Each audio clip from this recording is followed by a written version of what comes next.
Hello everybody and welcome back to a brand new video. We just hit 32.2k subscribers. Can we get to 33k? Please like this video down below and subscribe to the channel before we get started. And today we're going to be talking about this big metric that I don't think a lot of pollsters and a lot of people are looking at for the 2020 election. Why no matter what happens, Donald Trump is still the favorite in my book until further notice, until I give you guys further notice on this topic. So anyways, I posted this on my Twitter earlier. Make sure you follow me on Twitter at RedEaglePatriot. Make sure you follow me there for election analysis and that kind of sort of thing. So I did post this on my Twitter from political polls. The level of enthusiasm that we've seen in several polls, I know it's not just one poll, but other polls that we've seen, because we've heard in the past that people were really angry in the Democrat Party at the Trump administration. They wanted to get rid of Donald Trump. However, that might be changing partially because Joe Biden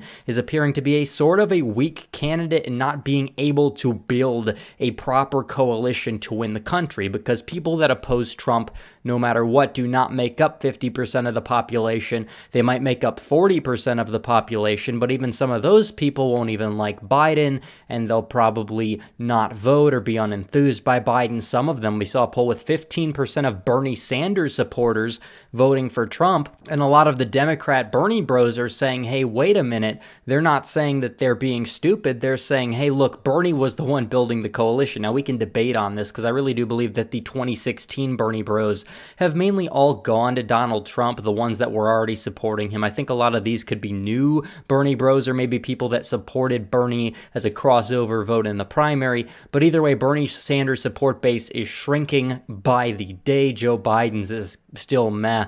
A lot of people are just not voting. And basically what you see here is that Trump's base is more enthusiasm, and it's not even close, by the way. Enthusiasm dictates if you show up to the polls. This is great news for Trump, and it proves that Biden's a boring candidate. People remember the candidates that last challenged the incumbents.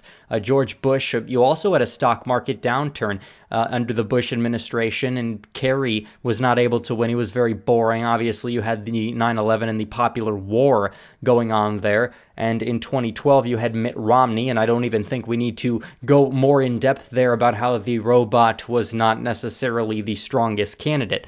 But if you look at level of enthusiasm in this poll, 53% of Trump supporters are very enthused to come out and vote. 32% are somewhat enthused, and 14% are not really enthused. Now, there are more people that are not at all or not so enthused on the Biden side than people that are very enthused, 26 to 24. 49% are somewhat enthused. So you basically have a bell curve distribution for the Biden campaign in terms of people that are, I guess you could say, enthused, people that want to come out and vote for Biden. On the Trump side, it's more of a slippery slope. A lot of people are very enthused. Some people are somewhat enthused. You do have some that are not so enthused. But what this also shows is Trump might have a chance to pull away some supporters more so than Biden, because roughly when it comes to the Trump supporters, 85% seem behind him like a rock no matter what. 14% are like, meh, maybe. And then on the Biden side, you have over a quarter of them that are saying not really, and another half of them that are saying, oh, somewhat fine, Biden, I'll vote for Biden. These people probably in some cases will forget to even come out and vote. But it doesn't matter what's going on in the national environment. I've heard people over the past couple of days talking about, because of what they're doing and extending it 2 weeks, that it could cause a prolonged economic crash or something like that. And I understand where they're coming from, but also people understand that this isn't his fault. Trump supporters are loyal people. Donald Trump could honestly have been a horrible president and still maintained his base. I don't think he's been a horrible president. I think he's been a very good president, the best president in my lifetime, in my opinion. But at the same time, his support base is very loyal because he was put in charge to go against the establishment, even if that means destroying the economy. They said Trump would destroy the economy. Hillary said, your plan is going to lose us millions of jobs. My plan is going to make 10 million jobs. Ironically enough, that's not happened at all. It might actually happen because of what's happened. That isn't even his fault, but you might see a recovery as well. And he has the previous record to run on because a lot of that happened due to extraneous factors, and a lot of people understand that.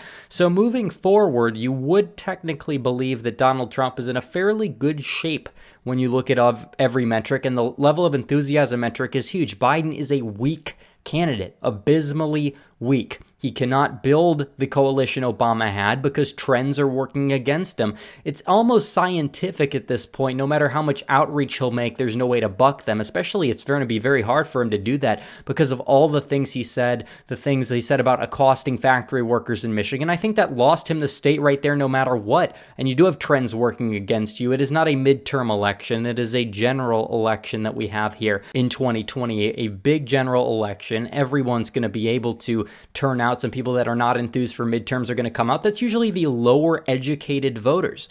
And those low educated voters are the Trump base, by the way. And some of them in the cities and Democrat strongholds look very unenthused compared to the educated Democrats for the primary. What that means in the general election, they might be lower enthused. Honestly, if you look at the map of Texas, the Latino western counties, they have a lot less support. The turnout was way down there, despite turnout being way up in places like Austin, places like Dallas, in Michigan. In Detroit, there was lower turnout in Detroit, which is a 85% black city. The turnout was down in Detroit. It was up in places maybe like Oakland County, Kent County, but in the places where you have the loyalist Democrat bases, it's decreasing.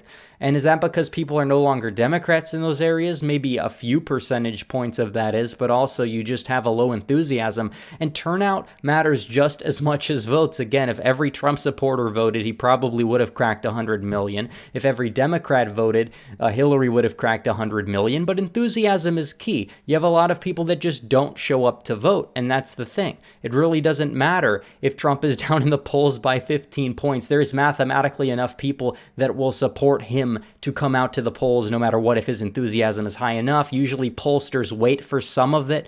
They don't wait for all of it. And definitely when you say you're not enthused to vote for Biden, but you pick Biden, that doesn't mean you're necessarily going to show up for Biden when it's all said and done. So enthusiasm does matter greatly among Trump supporters and among Biden supporters, but it's kind of funny. And I've been saying this for months and months. Biden is just a meh candidate.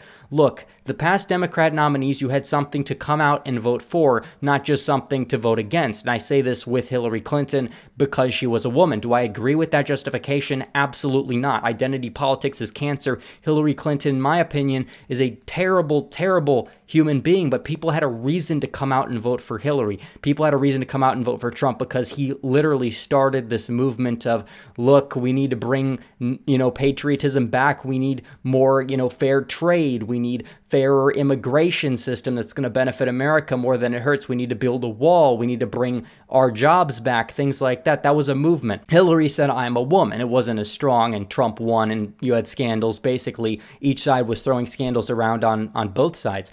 Biden doesn't have anything. Obama was the first black president. He promised hope. He promised change. We can talk about how much change he delivered. In my opinion, it probably wasn't enough for re-election. But again, when you went up against Mitt Romney basically proved that he was nothing. He was a flip-flopper. He was challenged on these things. He had a lot of gaffes like Biden. He said 47% of Americans don't pay taxes. That was the end of his campaign. Biden's got a media to cover for him. Basically, Biden, in my opinion, has already said a bunch of crazier things than what Romney said with the 47% thing, but he's saying him so much that it's going to be hard to pick which one to attack him on. But you got a lot of ads. You got him accosting his own voters and threatening to beat up his own voters and basically shying them away. After what happened, I guarantee you, in that plant in Macomb County, Michigan, after he accosted the factory worker, I guarantee you a lot of people who may have voted for Biden felt a little disillusioned. Some of them might even be talking to this factory worker, talking about voting for Trump now, maybe listening to what Trump has to say, because a lot of people understand that this thing is not his fault, what's going on, and you have the press conferences, you have people looking and watching him every day, and his approval rating with all of this is going up, and the media is going to cling to stupid things right now. We're in a crisis. You have people mad because Trump said, you people, to a black reporter, despite him saying it to like every white reporter when he mentions the fake news. When he says you people, he's talking about the fake news. It doesn't really matter what race the reporter is. Those are lies. That's BS. Donald Trump does not see color. He really doesn't. He's basically all about the money. He sees the money. The only color he sees is green. And he also sees fake news. He sees BS, and he's going to call out the BS when he sees the BS. So in my opinion, I really applaud Donald Trump for doing that. It's partially what's made him such a strong leader and made him have the ability to build up such a unique, loyal support base. And you can see this on this graph right here. That is going to carry Donald Trump to the finish line come November 3rd if this holds, assuming the enthusiasm levels hold. Because honestly, if anything, when Biden's going to get attacked by Trump, when he's going to get attacked in the attack ads, that not so or not at all level could actually increase. So Biden's at a high point now, and he only has less than a quarter of the population very supportive behind him, and he's already got 26% of people that are supposed to vote for him that are not at all or not so enthused, and he has a lot of people who are just meh somewhat. A lot of those people probably just going to come out to vote against Trump, not necessarily voting for Biden, because in that case, you'd basically be voting for absolutely nothing in general. So anyways, guys, thanks for watching this video. Please like this video down below, comment down below, subscribe to the channel, hit the bell for notifications so you never miss another video. Follow me on social media. Join the Discord. We got a new Discord, as well as join the subreddit, links in description. And as always, guys, thanks for watching. Red Eagle, out.